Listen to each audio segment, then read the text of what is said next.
Biafra, superstars, media. My people, my Biafran people, now how on a day, I say good morning, good afternoon, good evening, good night, depending from where you're listening to the sound of my voice. This one now Biafra Superstars Media, and I'm holding it down. I say may God bless Biafra, and may God bless His Excellency Nnamdi Kanu. May God bless, may God bless, may God bless, may God bless His Excellency, the Prime Minister of the Biafra Republic Government in Exile, His Excellency ESN Ekpa Simon Njoku, for the job Simon is doing. Simon, I want to say we thank you, we appreciate you, we love you, because we know in your hands Biafra is coming, in your hands Biafra is safe, and in your hands when Biafra comes, the people of Biafra will rejoice. My fellow Biafrans, today I will not mince my word, I will say the way it is. Today I promised you all I will speak on these governors. These men they call the Southeast governors. I call them the beast of no nations. What does it profit a man to gain the whole world but lose his soul? I ask these guys, these clowns, what does it take them to be a governor in a foreign country that treats their people like slaves only to enrich their pockets? Today, I am speaking on this information that have come to my desk, that the so-called Southeast governors, they are going out to be the so-called spokesperson, the so-called advocate, the so-called stakeholders that want to speak on the so-called release of Nnamdi Kanu. They are going to negotiate with the Nigerian government. They are going to be more like a deal broker. They are going to brokerage a deal, an agreement, in a way to compel our leader, Nnamdi Kanu, towards accepting a so-called agreement in order to release him. Fellow Biafrans, first of all, I want you to ask yourself, where were these leaders in the month of June 2021 when we all woke up to see our leader, our beloved leader, Nnamdi Kanu, in chains? He was hoodwinked. His hands and feet were chained with manacles. First time in my life, I saw a so-called Nigerian being hooded in a court with his hands and feet chained to the ground. We all saw that most of the elderly, they got sick. Some had heart attack. I speak for myself. For 3 weeks, I couldn't concentrate in the job I was doing. I had to take some couple of days off to ease the trauma, the shock of seeing a leader we love. A man who told us to be praying the books of Psalm. And while praying the books of Psalm, we saw our leader in Nigeria. And these bastards you call governors, these animals you call governors, they said nothing. For 3 years, they said nothing. Those that he gave the power of affairs, those that claim they are the DOS, the Director of States, they came with a new mantra, command and control. It means nobody can ask questions. No one could challenge their authority. No one could ask anything about these men. They claimed they believed in command and control. And for the fact they believe in command and control, nobody can challenge their authority.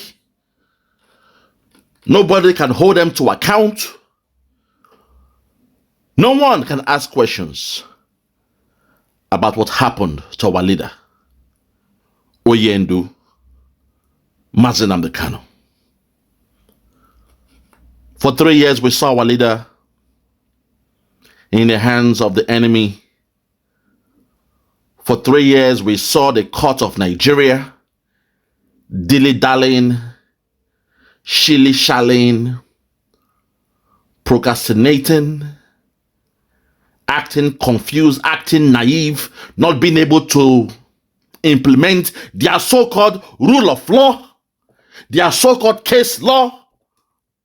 We saw all this happen, all this played out in Nigeria. And these so-called governors, they said nothing.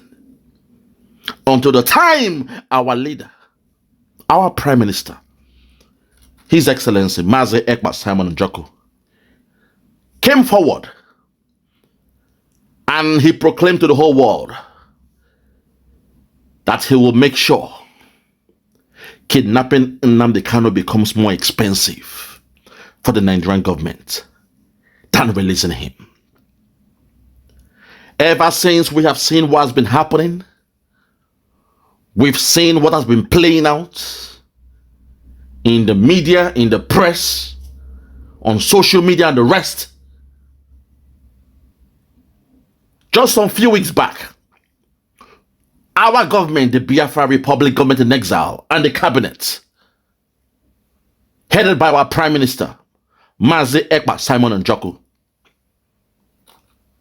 in a show of faith, he showed his hands by showing the whole world those we are working with in America, in Washington, those we have contracted to be our lobbyists in the White House, to speak for us in the Congress, to speak for us in the White House, and to speak for us in all the different state departments in America. They saw the great man, somebody I call a maverick, the great Jim Moran, and a wonderful guy known as Elias Gerasolis. When the Nigerian government saw our own playing cards, because all this while they've been mesmerizing the land of Biafra, embarking on an asymmetric warfare, taking the lives of the people for no reason, and they thought they were having a field day. Their own general came out and proclaimed to the whole world on Channels TV. He said that they were embarking on an asymmetric warfare in the land of Biafra. And the media said nothing. They went to Okwama. They destroyed the land of Okwama.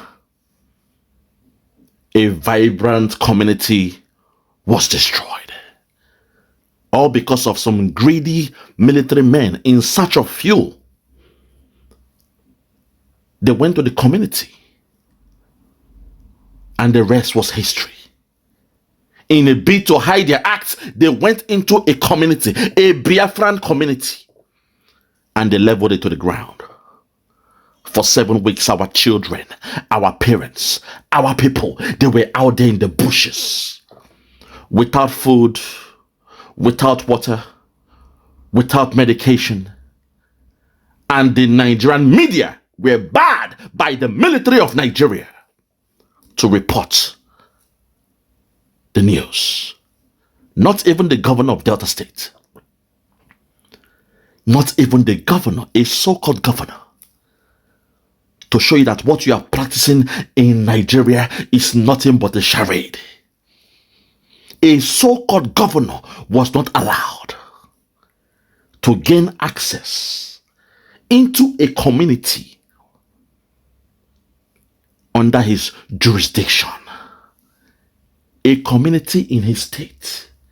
The Nigerian military, they stopped the governor, the number one citizen of a state, from gaining access to that state.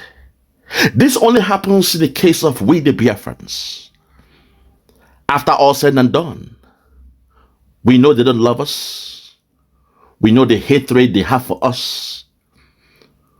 We know Britain has blessed or anointed the Fulani Caliphate, telling them they were born to rule. But just last week, we saw Britain conduct an election And today, they are congratulating their new Prime Minister, Keir Starmer. Fellow Biafrans, I said all that to say this. When it comes to the stakeholders, those who can speak for our leader, Nnamdi Kanu, only two parties can do that. The legal team of Nnamdi Kanu and the Biafra Republic government in exile. The cabinet members, the prime minister, or whomsoever the prime minister delegates to speak on behalf of the Biafra Republic government in exile.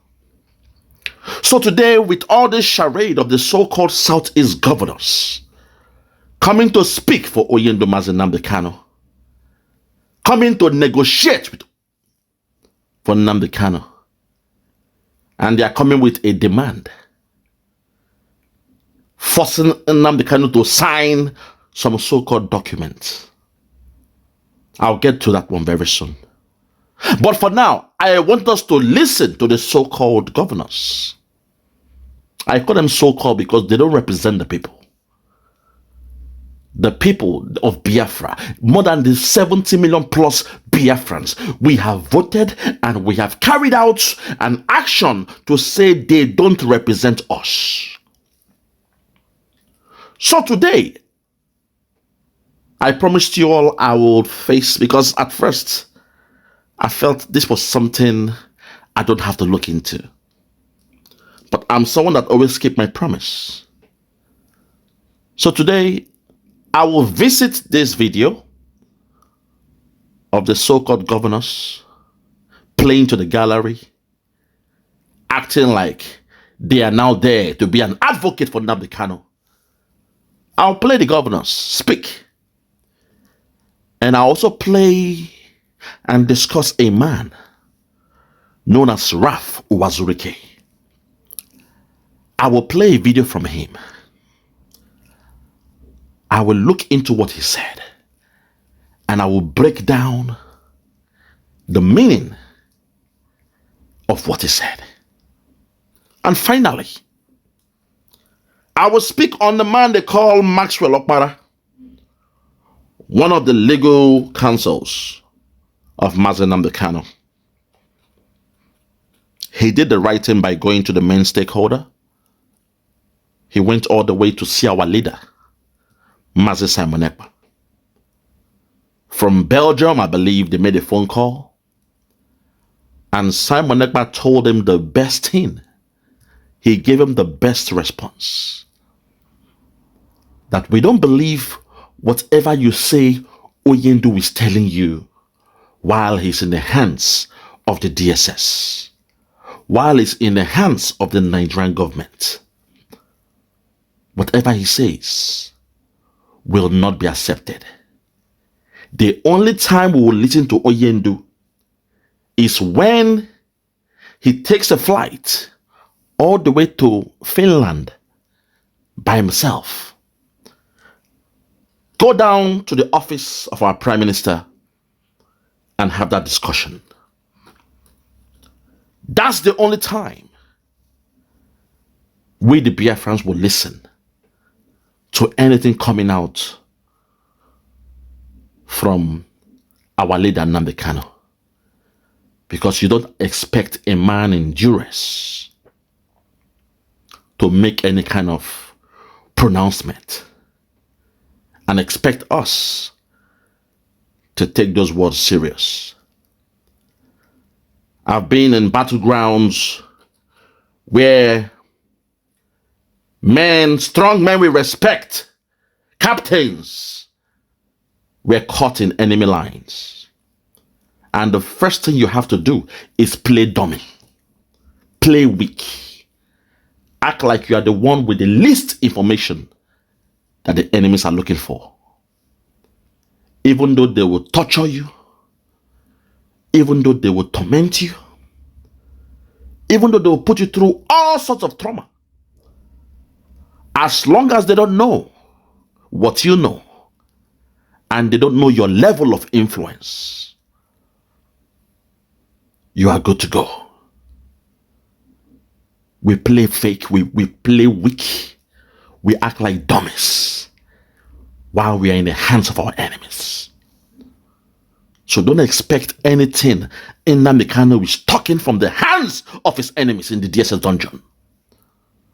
Don't expect us to come out here and accept it.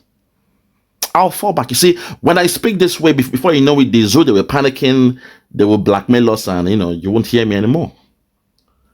They want to shut us down, which is why I prefer to come with a satire. I prefer to laugh and break down what's happening in my broadcast. I prefer to laugh because the time has not come for me to speak the way I should be speaking. So for now, without any much further ado, I want to present to you what the governor said. Then I will counter it with what a good man I love. So far, I kind of like him. The man they call UWAZURIKE. I'll counter their statement with what he said. Then we shall take it from there. If you're ready, let's go there. Listen.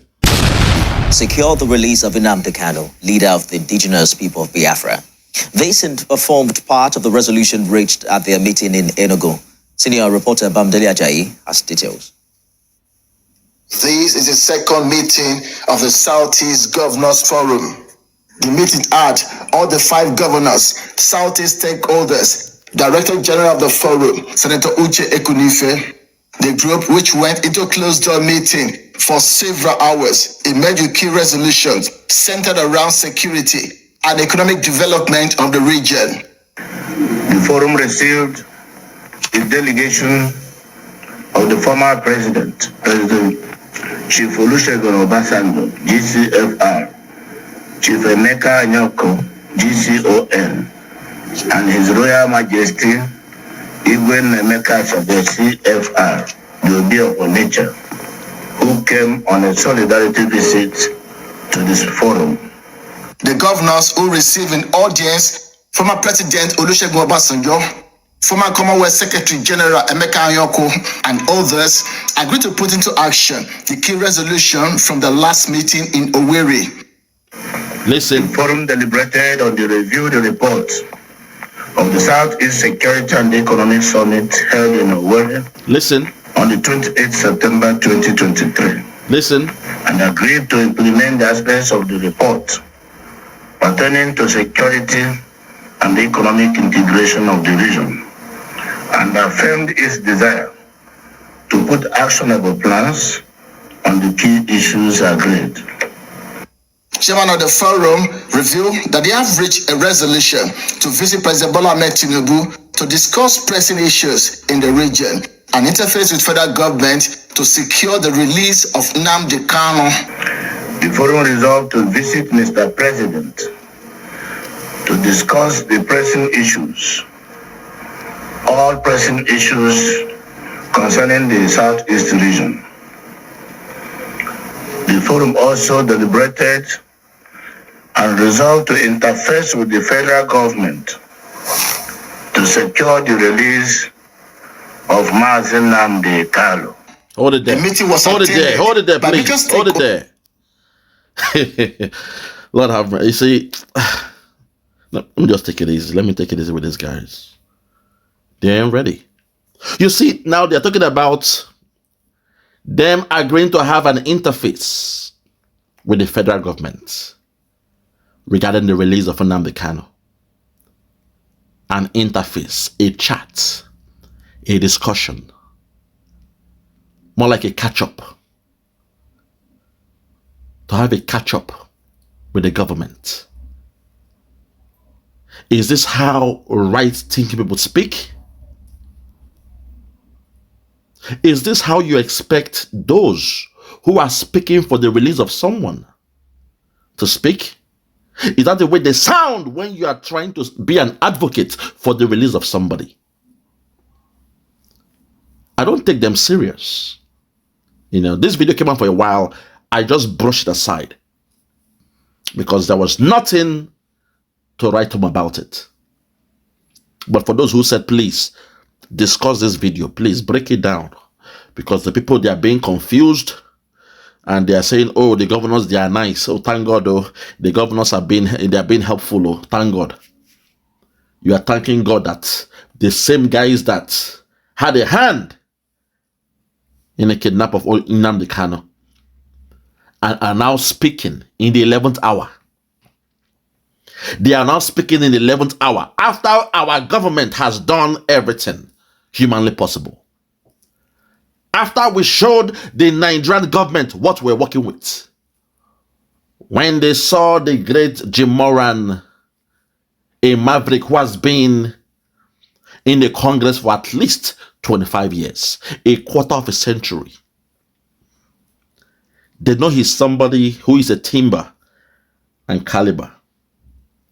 In the zoo, they will say timber and caterpillar. Let me calm down and just, sound more informal in this one. I don't take these men serious because they are not critical stakeholders to speak on behalf of the Biafrans. That's the mistake most of you made. Most of you who are thanking God, we thank God though, they are speaking now. No. They are playing to the gallery. They are just speaking to the crowd. They don't really mean what they're saying, because if they meant it, they would have done what the Yoruba politicians did for the release of Nnamdi Kanu, for the release of Chief Sunday Igboho, and not only that, for the release of Sowore. Sowore, in his own case, the AGF came out and said, we don't have any case against this man. We are dropping all the whole counter charges we have on this man. Sowore was held in Abuja confines for 5 years by the Buhari government. And now that you have a Yoruba president, a Yoruba AGF, they did what they had to do for their brothers. That's fine. In a tribalized country, expect that, because there is tribalism in Nigeria, whether you like it or not. So when somebody from a different tribe, knowingly or unknowingly, puts somebody else from a different tribe in a situation, it is only fair that when the leader of the country comes from the tribe of that person, to release that person. That's the problem with tribalism. That is why you need to have your own nation where everybody is held to account. In a country where the people, they are one, then you have what they call the rule of law. That's it. And don't forget the story I told you about the bully in the class, where the Fulani cabal in power, they can punish the Igbos and the Yorubas. When the Yoruba are in power, they are scared of the Fulani and their people, so they can only attack the Igbos. Case in point, Emefiele is only the dog. Oh my God. He's only the sacred cow being punished in the Buhari regime. Emefiele is the only one. Those who are saying, no, we are Delta, we are not Igbo, you are wasting your time. Emefiele is the only one. But those that claim, oh, we have Nigerian Airways, those in the humanitarian whatever, they were spending billions every day or every week. Last time I checked, they were asking her, oh, please, if possible, can you just tell us how you spent this money? How you spent 750 billion naira? How did you share it to 23 million people? Can you please give us the information? That's what they're telling the former humanitarian minister. Hey, the zoo is gone. If you think me and my people we shall remain in a country that's not fair, you are wasting your time. The only time there is a rule of law is when somebody from the Biafran, or I'll say from the eastern region, is the president. Case in point, in the case of Goodluck Jonathan, People were allowed to do whatever there was a rule of law. You can go out to protest. Even Tinubu was in the road there doing his protest. Pastor Adeboye came out with his 1 million soldiers. A man now who is as quiet as a church mouse. But in the time of a Christian, good luck Jonathan, you saw them come out to protest. Wole Soyinka called the wife of a president a hippopotamus. Nobody, was arrested. So when you look at the affairs, it's only the Biafrans that is still playing this so-called one Nigeria. Those that claim you're not Biafrans, as long as you are from the eastern region, as long as you were in the region that Ojukwu was controlling during the Biafran war for 3 years, you are a Biafran. I don't care if you say you are Igbo or not. So my people, let us listen to a man I am kind of growing a likeness for now. Let us listen to what Raf UWAZURIKE said.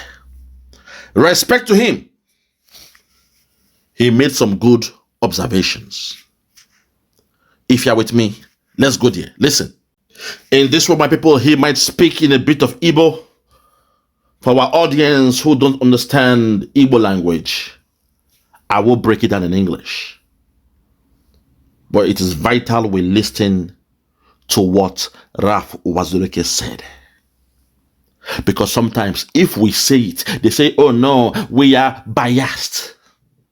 We are unconsciously biased because we are leaning towards Biafra. So I want somebody who is speaking as a neutral person. He's a massive man. Last time he said he believes in Nigeria. So let us listen to what he's saying now. He's speaking a new language. He's speaking in a new tongue. Listen to Raf UWAZURIKE. Then I'll come back to break it down. Listen, please. But I doubt the procedure. Hold it there. He said, I doubt if you guys want Nnamdi Kanu to be out of the DSS custody. He doubts it. Because this is not the way it's being done. For you to be asking for the freedom of a man, this is not the way it's been done. This is not the way to do it. To the governors who came out in the public and were shamelessly insulted by Obasanjo, where he said they did not have any discussion about the release of Nnamdi Kanu. Last time I checked, Obasanjo was in that court or in that meeting throughout, from item 1 to item 7. He was there throughout. And when he came out, he said there was no discussion about the release or going to have a discussion, an interlock, a chat with the presidency about the release of Nnamdi Kanu. Now, this man is saying, this is not the way it's done. This is not the way to do it, though. This is not the way it is done. Listen, please. Lend me your ears. Listen. Dressing.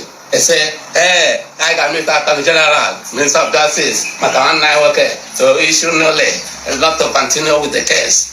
Okay, see, Mayor. When the Yoruba senators, Kubakoro, Gawan and Attorney General, any other, or even the president, say Sunday Bo, Pota, Konda, Sadara, your Metiala leader, or Pota. Hold it there, sir. Hold it there. God bless you. This is why I said, sometimes this man, he speaks truth to power. I love what he said. He said, was there any time we saw these so-called Yoruba politicians dancing, hey, we are going to the AGF, oh, we are ready, going to the AGF to discuss the release of Sunday Igboho? Did we see such? The answer is no.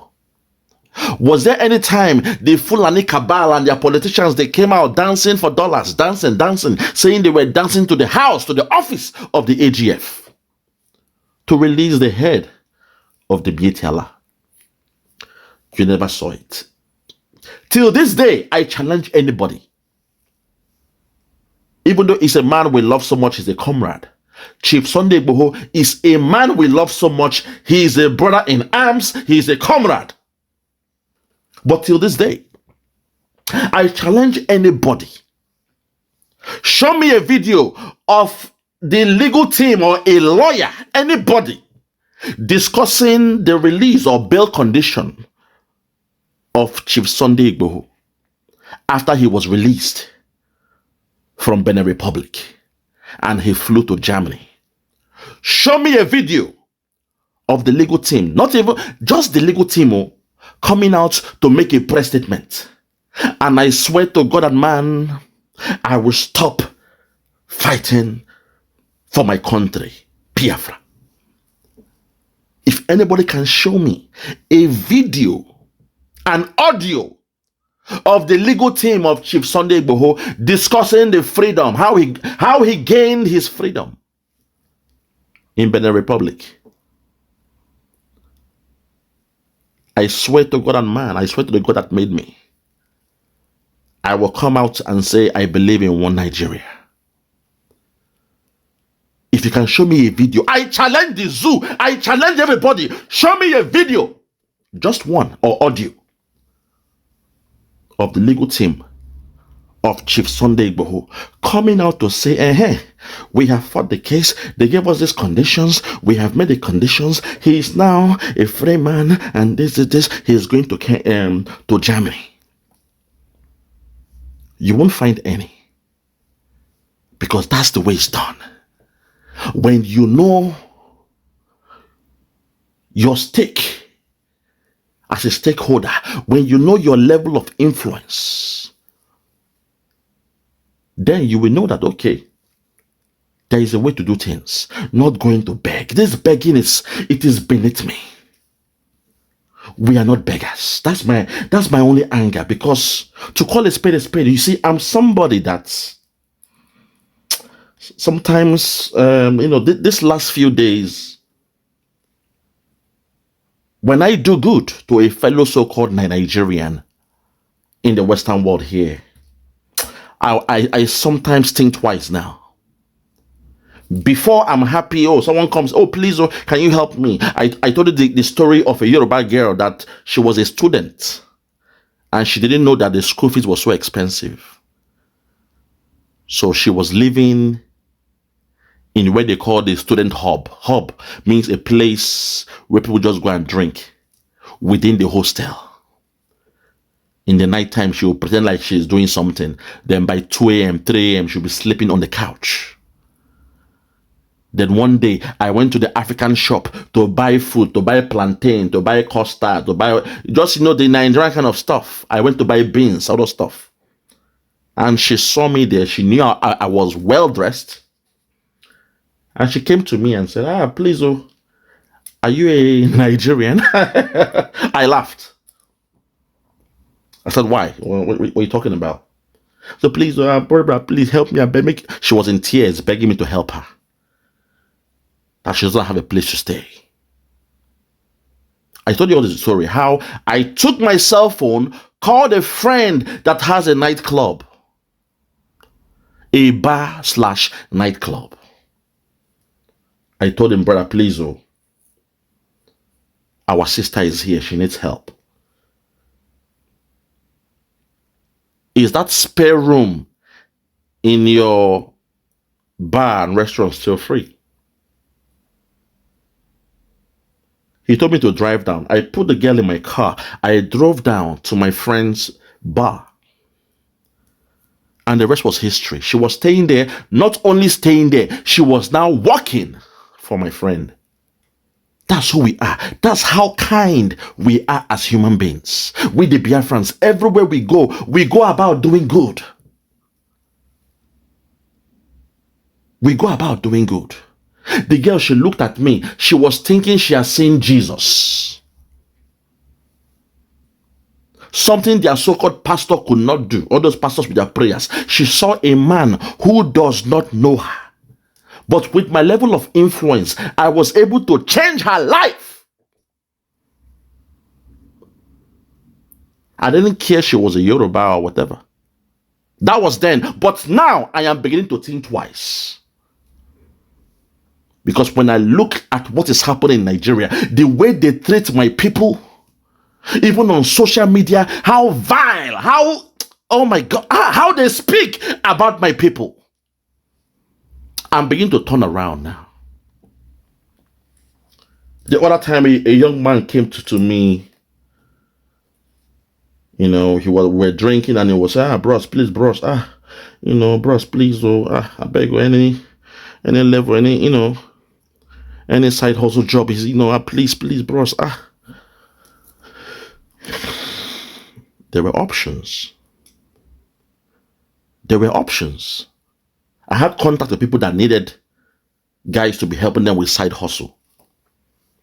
Even me, I had some options I had, but for the first time, I turned the other way. I had to look the other way. I told him, man, okay, keep on trying, but there is nothing. That's what Nigeria is turning us into. That even when you being a carefree person, you are being nice to your so-called fellow countrymen in a foreign land, because I know it is hard for somebody who just come. Bro, it is hard. Those who are doing the jackpot, or what they call it, that nonsense they are doing. If you are coming to a foreign land, it is hard. You will take time to settle down. It will take years. There will be like a key in your brain that will shut down. You will not understand the economy. Because in Nigeria, anything goes. But in the Western world, there is a structured economy. To get into the economy, you must go through some couple of doors. The days of saying, I'm coming with a visiting visa, and those days are gone. It's now a closed, structured economy. And for the first time, I turned away. I turned a blind eye. I didn't help that man. I didn't help him because I was pondering in my mind what our leader Nnamdi Kanu was going through. And on social media, those that their own brothers have been set free.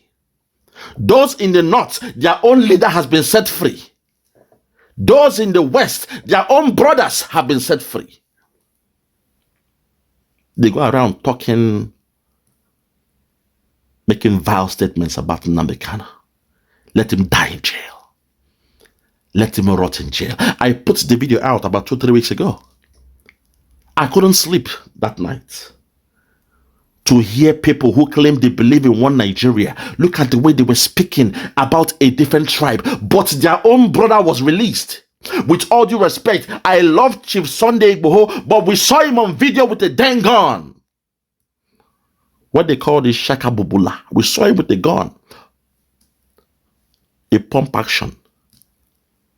We saw him with a gun, protecting his land. He was doing the right thing, protecting his land. But to call a spade, we saw him with a gun. A loaded gun. He licked some shot. Pum, pum, pum. We saw it live on air. But he's a free man. But the other man who was speaking with his mouth, the other man who needed a microphone to speak, you went all the way to Kenya to kidnap him. And you expect somebody like me to believe in your one Nigeria or to assimilate my people into a burning house? You guys don't know what's coming. I swear, Simon Ekpa, please, we cannot wait. Hey, God have mercy. From the 2nd of December, all die and die. It is now or never. We're on a countdown. 5 months to go. 5 months plus to go. So right now, UWAZURIKE is telling you there is a way this is done. There is a way to do it. There is a methodology or a methodology to follow. Oyibo. There is a way to carry this thing out. It's not the way you are doing it. It's not the way you are doing it. So let's listen to this man. Listen to him. Please listen. Listen. I like him a daughter. Fine. Of late, I say people still release Nnamdi Kanu. Today we have because I will run a governor here in the southeast. And when somebody see based on the video name, that's him na chief. Na don't I consider that can Gagami the national security advisor. Marcia, him that told me Gamite Apple. I want the relevant authorities like all the southeast governors, the chief security officers of the state in the southeast. The security report on the southeast. Hold it there. What he's saying here is this. As an individual, he has been speaking about the freedom of Nnamdi Kanu. Then somebody called him and said, come. Why don't you go and meet, the security advisor, the national security advisor of Nigeria to speak to him directly, have an audience with him. He now said, yeah, but level of influence, level of, your stakeholder status. He's not a governor. So whatever he's saying will not hold weight like that of a governor. Now he's telling this governor, speaking to the gallery, how it's done. That's one of the ways of, if you really genuinely want someone to be freed, there is a way it's done. The other time we saw Charles Soludo shouting, give me Nnamdi Kanu, free him on the day of election. Free Nnamdi Kanu, give him to me. Free Nnamdi Kanu, Buhari, free. God have mercy. I'm very angry. I don't want to laugh. That's a perfect example of when they say somebody is playing to the gallery. You are talking to the same crowd. You are trying to win sympathy from the crowd so they'll vote for you. If you really want the freedom for Nnamdi Kanu, you know what to do. And an example is what this man just said here. Do you now get it? But because those governors, they are part of the problem. For example, I won't even talk about Hope Uzodinma, but Charles Soludo was once the CBN governor of that so-called Nigeria. Charles Soludo is a professor. Charles Soludo, he's schooled in the Western world. He understands the ways of the Western world. He knows how their system works in the Western world. But this same man, as a governor, he went to employ people with criminal records, murderers, rapists, kidnappers, criminals as members of the AVG, Anambra Vigilante Group. Charles Soludo, you claim to be a professor. How on earth would you do something like that? Why couldn't you apply the standard, the framework, the guidance? You know how it is in the Western world that you schooled in. Will Americans, employ criminals, pedophiles, drug dealers, cocaine pushers, kidnappers into their police or a vigilante? Oh my God. This is the problem. These guys, they are not real. It's either they don't have it in their head or something fundamental is wrong with them. Which is why we are saying they cannot speak for the freedom of Nnamdi Kanu. They cannot be the ones to be on the negotiation table. Hope Uzodinma cannot be on the negotiation table for Nnamdi Kanu. It's not done now. It's not done. We know our history with Hope Uzodinma. We know our run-ins with the man they call Hope Uzodinma. So he's not somebody who is qualified to be on that round table to discuss or to negotiate the freedom of Nnamdi Kanu. So today, UWAZURIKE is saying there is a way it's done. There is a way it's done. I will show you the way soon, but there is a way it's done. Just watch. I remember in 2013-14, okay, the National Security Advisor invited me, Sambo Dasuki. Okay. Oh, through one of the security gurus in Igbo land who used to reach me. I went. When I had discussed, so we had stormy discussion. We had relevant discussion. Lasted for hours. For hours. about the Southeast. Okay.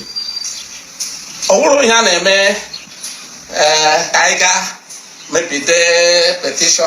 See, there is I'll get you with certain questions. You have to convince him why it possible not we are. There you go. He said that it's not a way where you just go and say, you're writing some few questions. No. The real negotiation would take hours. Like the one he had with the previous NNSA in that zoo. It took hours. He was asked some certain questions. So that's the problem. That's why I'm saying that, yes, Hope Uzodinma and the rest of them, they are stakeholders. But when it comes to Nnamdi Kanu, their level of criticality is low.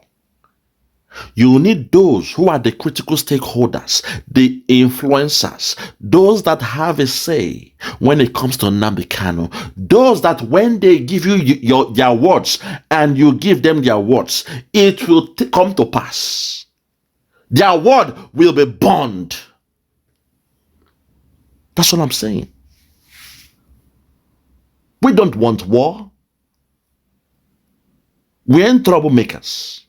But your own military man, Christopher Musa, he came in public and said they are fighting the Biafrans. They have engaged. They have embarked on an asymmetric warfare with the Biafrans.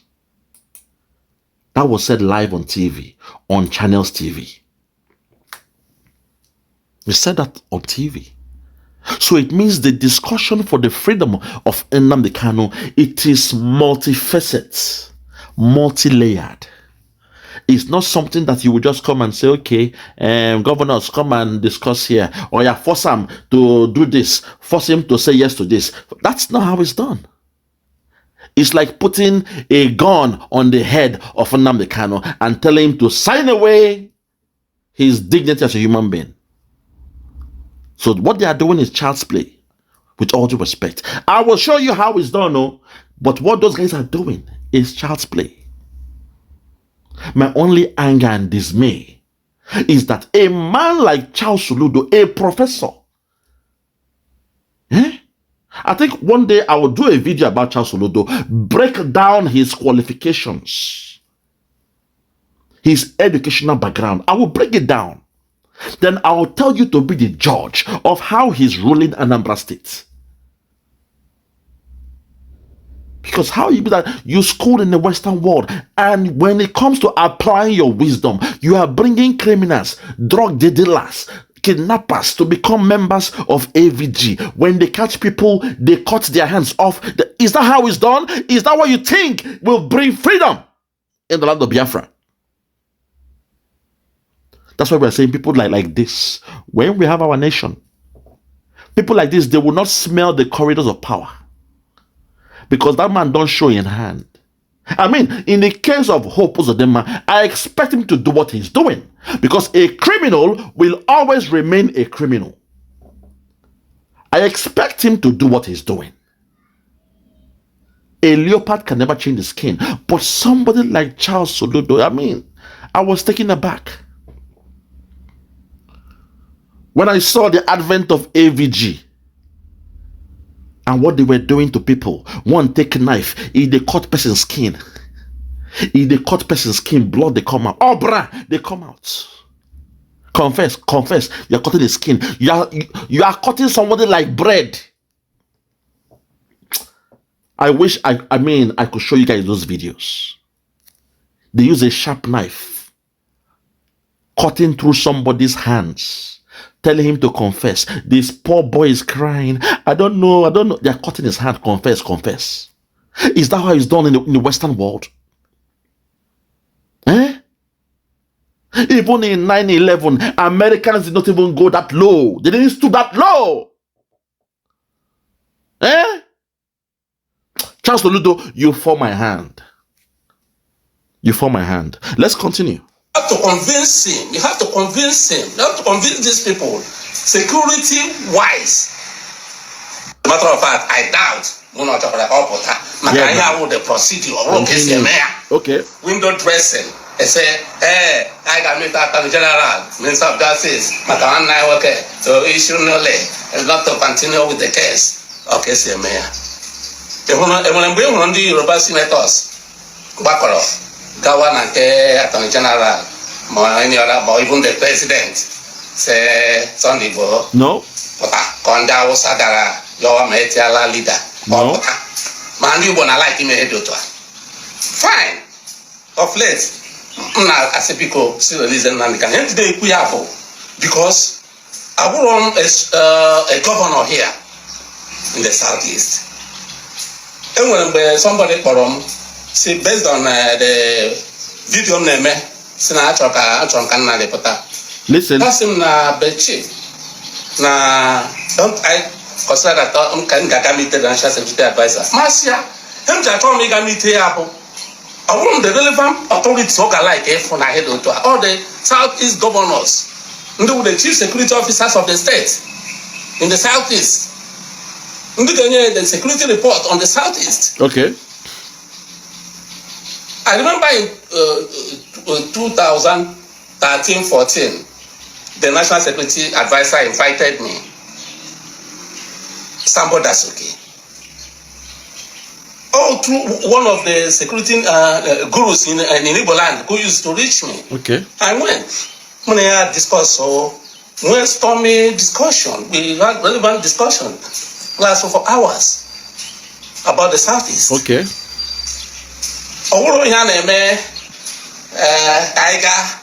Maybe the petition. See the list. I got to be certain questions. You have to convince him why. Oh, is it possible? Okay.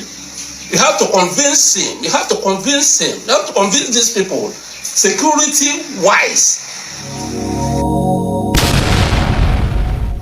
Okay, now my people, listen now, listen real good. I keep saying there is a way to do it. UWAZURIKE just told those governors, they have not gone the right approach. They have not taken the right approach towards trying to negotiate the release of Nnamdi Kanu, because the way they have gone about it is the kind of playing to the gallery, begging, and he who goes a begging goes a sorrowing. We the Biafrans, we are not beggars. Begging is far away, very, very far from who we are. That's not who we are. Because in the Western world, they respect us. Everywhere we go, we excel. Only in Nigeria is a place where our success becomes a problem. Only in Nigeria. Every other country that we go, they love us, they appreciate us, they are thankful to God that these people, they are coming to put value, they are adding value to their economy. In fact, let me not go there. Let me not go there. Now, the approach the governors took is not the right approach. Because before the Nigerian government begin, they fish out, they throw information out to release Nnamdi Kanu. Because we know it's the government that are begging to release him. A man known as Mazi Simon Ekpa, he vowed live on air. Our PM, he vowed live on air that his government, his cabinet will make sure that Nigeria holding Nnamdi Kanu will become more expensive than releasing him. When we say, they are prophets and they are prophets. Simon Ekpa declared, he vowed that he will make sure that kidnapping and holding Nnamdi Kanu will be more expensive to the Nigerians than releasing him. They thought he was joking. They called him a small boy. Even this man, what's his name? Abadebe said, oh, that one, he's a, that small thing in Finland. God. That miscreant, that small thing in Finland. Abadebe was so angry, enraged, that he even went to the Finnish ambassador. And he spoke to him. Say, give us Simon Ekpa. We want him here. How can we get him? And they went to meet the German chancellor, thinking that Finland will be more respectful to the German chancellor and they'll be more obliged to work with them. And the German chancellor told them, hey, you guys better go discuss with that guy, because what he's doing is under the law. In the Western world, especially in Europe, if you're in Europe, there is something called the rule of law. They respect that. In Europe, your child will report you to the authorities and you'll be jailed. That your child will be given a private or a private flat to stay. You see? So, Nnamdi Kanu is somebody, even though he has been held in the DSS dungeon for how many years now? For 3 years. He knows there is a way to do it. When you want to negotiate, there is a way to go about it. There is a methodological approach. You have to be meticulous. Oyibo. You have to be pragmatic. You must speak to the main stakeholder. In fact, if you are in a business, they will say the business owner or the risk owner, the owner of the project, the project lead, because they are responsible for the success or the failure of that project. If you go and speak to a supervisor, you are wasting your time. If you go and speak to a lower stakeholder, as the governors are doing now, in the case of Nnamdi Kanu, they are lower stakeholders because the people of Biafra will not listen to the governors, with all due respect. So because Nigeria don't understand, the art of dialoguing, the art of negotiation, the art of lobbying. How do you lobby? To lobby, you go to those, the who is who, the critical stakeholders with the highest level of influence. A simple example, because I know some Nigerians, those who come to Nigeria, their IQ is very low, with all due respect.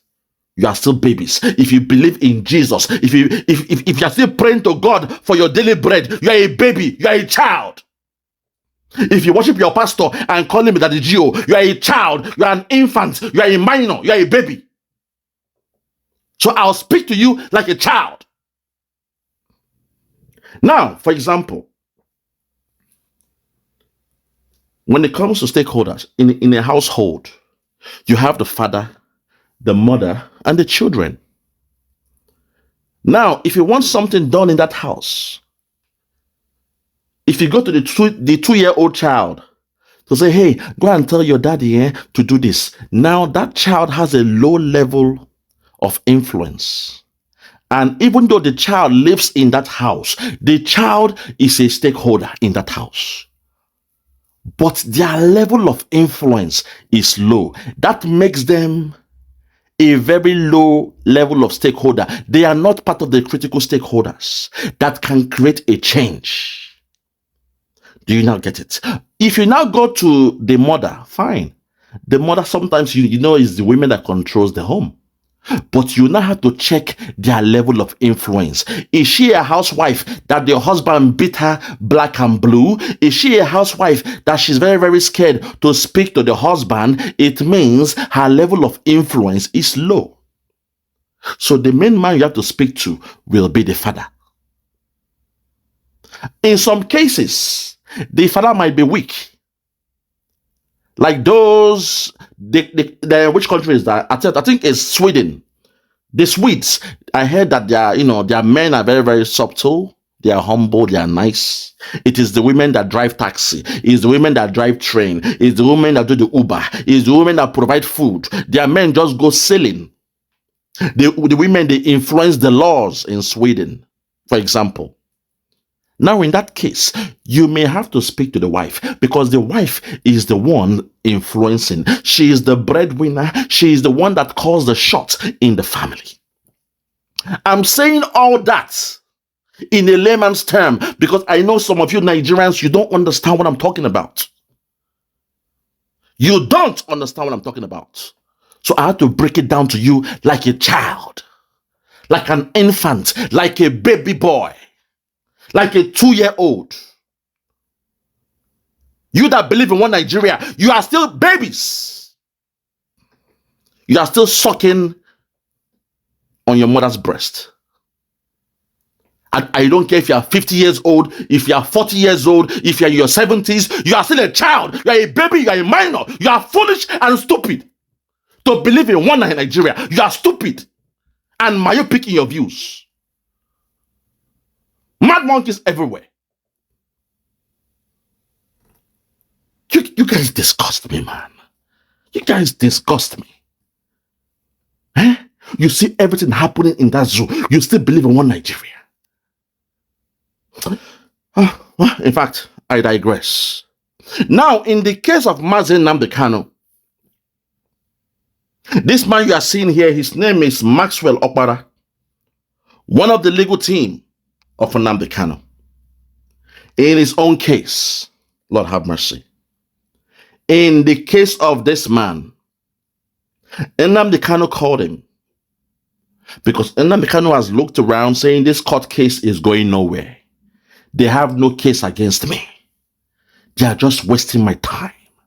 And time is something you cannot get back. Time is precious. Time is money. So he looked around at who is the critical stakeholder I can speak to solve this problem and get me out of this place. Who can I speak to? The person in his mind, the number one person in his mind was Mazi Ekpa Simon Njoko, the Prime Minister of the Biafra Republic, government in exile. Now, he sent this lawyer, which you will hear now. He sent this lawyer to Mazi Ekpa Simon Njoko. Unfortunately, I say unfortunately, the means of communication was flawed. You see, because the origin of that information cannot be vetted to pass the integrity test. Man, you guys, you guys are not ready. There is something called the integrity test. I've seen some places, somebody will put a gun in your head, then tell you to call your wife. Tell them to empty all the money in your account. You will call your wife. Hi, darling, how you doing? Look, my money in those accounts, pay to the... but honey, why now? No. Why now? We are planning to buy a house. Yes, but a big business coming now. Please, don't ask me why. Just do it, okay? I'll explain when I get home. I love you. But honey, why now?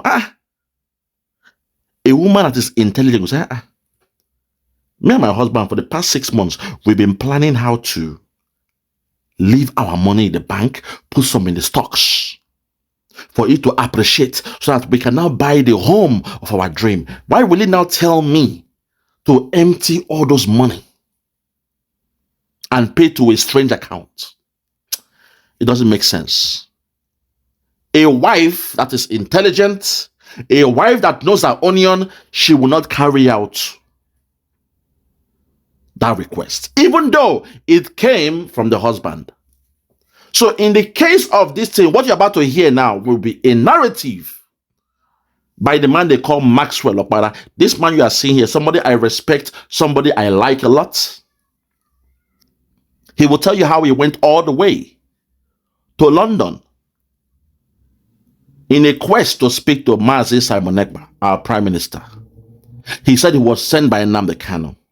While he was in London, he then called Simon Ekpa. Simon told him to take the next flight to Belgium. He got to Belgium for 2 days. And again, he tried to speak to Simon Ekpa. They now said, okay, let us speak over the phone. You are now in a controlled or a secured location. Because we didn't know who you were with in England. And don't forget, Britain, they own Nigeria. So you being in Britain is a red flag. So he said, I will not see you in person, but now we can speak on the phone. Mr. Maxwell now told Simon Ekpa, according to him, what Nnamdi Kanu has asked him to tell him. To stop A, B, C, and D, and E, all those things. At the end, Simon Ekpa said, I am sorry. I've heard you. But with all due respect, I cannot take or act on what you've asked me to do. Because to me, I believe Oyendu has a gun on his head while he was making those pronouncements. That's the wisdom of a good leader. When your leader is in the hands of the enemy, just see it as him being compromised, but pray that he will be able to keep much info or give out less.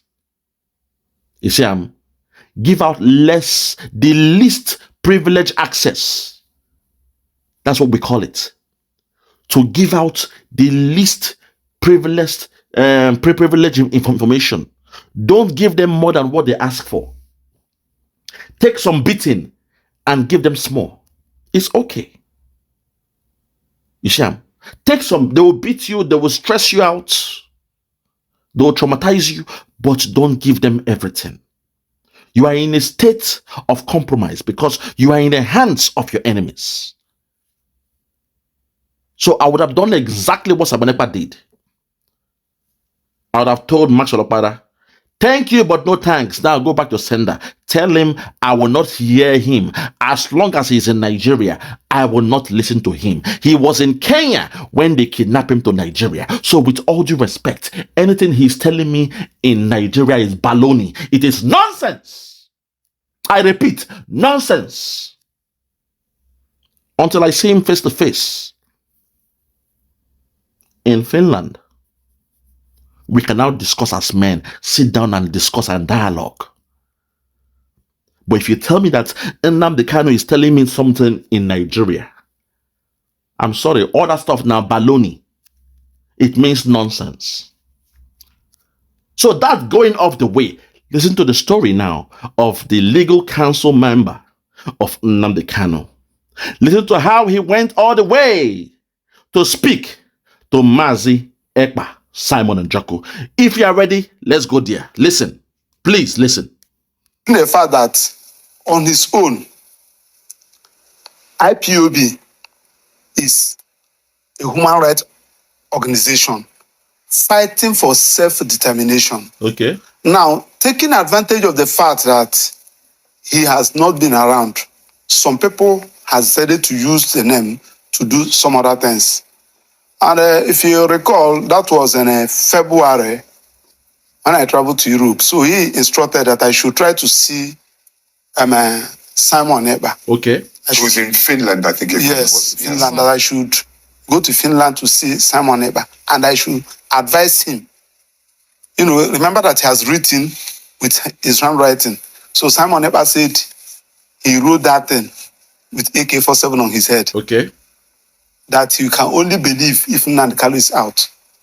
So after my program, I contacted him. I said, please, I want to come and see you. How do I get across to you? He said, where am I? I said, I'm in Germany.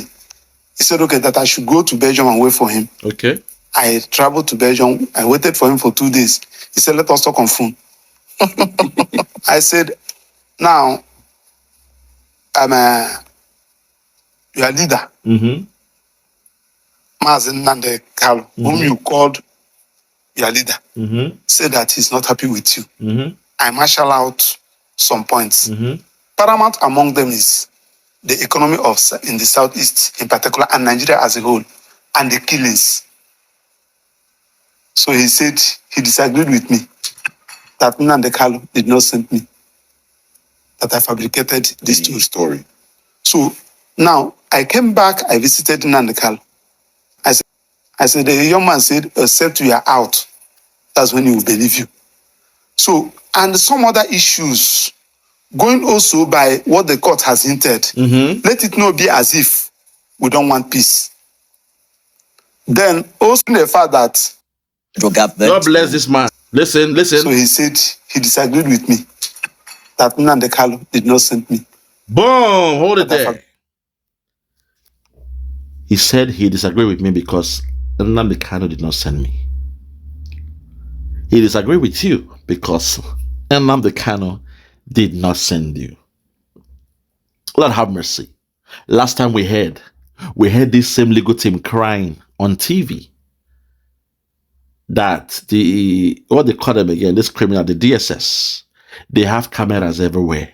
They have listening devices planted everywhere that they can't even discuss with Nnamdi Kanu. They have to go to his ears and whisper. Oh God, Nigeria. Ah, God. The same people now, this guy is not coming to say, oh, Nnamdi Kanu sent me a message. Do you now see the level of compromise there? I would have done exactly the same thing Simon Ekpa did.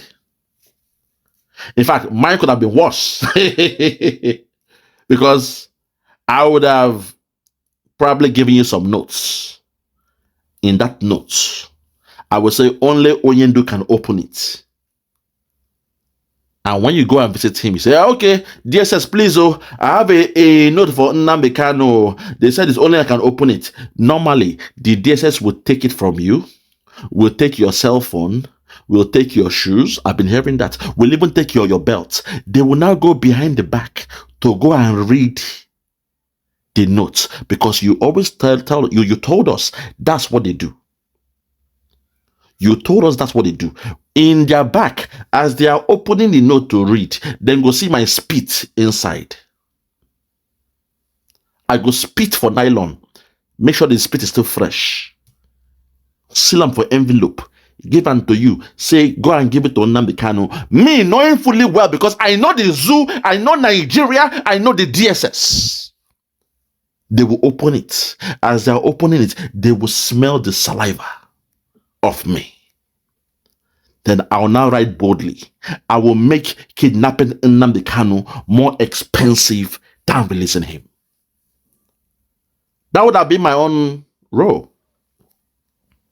And they'll feel ashamed. When they can't hide, they open the mail. They can't smell the, they smell like, hey, see spito, see shito.